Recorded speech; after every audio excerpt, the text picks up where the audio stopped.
morning. Babiyahe si Lokbo ngayon mga boss, umaga. So sana mga boss, tumama tayo. Sana pumaldo tayo ito. Aga pa. Sana tumama tayo, tumama. Sana pumaldo tayo ngayon. Hindi tayo masilak. Sabi ko, alam mo tayo rin, hindi tayo tamang sa larangan ng transportasyon. Sabihin na natin bago tayo, pero sa ganang consider. Tapos tumatagal na kung tayo pumakot sa akin. Sabi nyo, sabi nyo kasi sa akin, sabihin, may something na ano, ako kasi sa akin, oo, ano ba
kilo?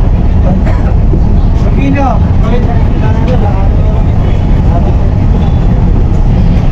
Lang babae. Sa kayo ma'am.